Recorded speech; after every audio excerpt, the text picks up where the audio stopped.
Government is expected to finish Isiolo export abattoir in the next 18 months, which has remained unfinished for the last 16 years. The government has received 42 billion shillings from the Afriexim Bank, with 28 billion shillings going towards the construction of the abattoir, a special economic zone, and feeding lots for animals, while the balance of 14 billion shillings will go to the expansion of the Isiolo International Airport runway and construction of a cargo facility to handle the meat from the abattoir, as Faisal Ahmed now reports. 16 years after the construction of the Isiolo International Abattoir, it is expected to be completed in the next 18 months, with the Trade and Investment Ministry stating that they have received the required funds to finish the project. This project is expected, just where we are in the initial phase only, to cost approximate $200 million. That is around 30 billion shillings that is going to be here for this particular facility. That is just the initial one.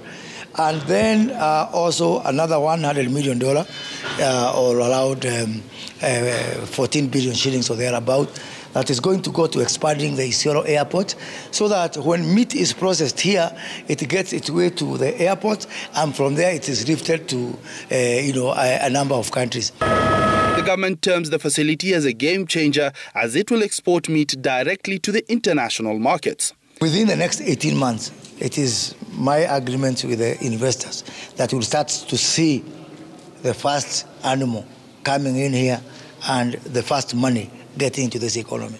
And after that, it's going to be very rapid expansion. The government has received 42 billion shillings from the Afriexim Bank together with the Africa Finance Corporation to fund the project. 28 billion shillings will go towards the abattoir, with the remaining 14 billion shillings going towards the expansion of the Isiolo International Airport to accommodate the freighters that will be landing at the airport. So the $100 million investment that we are putting in here is going to be used to expand the runway, provide cargo facilities for both meat and horticulture that is going to come from all this region. And it is also important to note that I've talked to a lot of airlines within this region and Middle East also. So far I have commitment for 100 freighters which are going to land here. And I'm advised that at full capacity, we can have 1,000 freighters coming here, picking the meat, picking the horticulture, and flying it all over the world. So this airport is a central part, it's a central core of our plan, whereby this region and through Isiolo, we are going to feed the world. For the county of Isiolo, this is expected to change the fortunes of the county with new infrastructure such as roads, a bigger airport, and increased employment.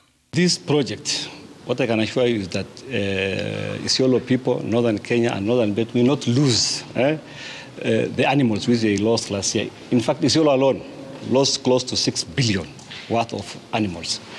If this facility was working by then we could have not lost such huge amount of animals.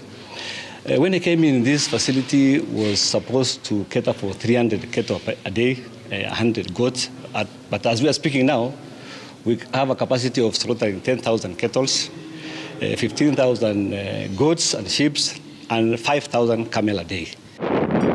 The government estimates that livestock worth 280 billion shillings was lost last year due to the drought, adding that such a facility would have prevented the losses witnessed by the farmers. Faisal Ahmed, Citizen TV, Isiolo County.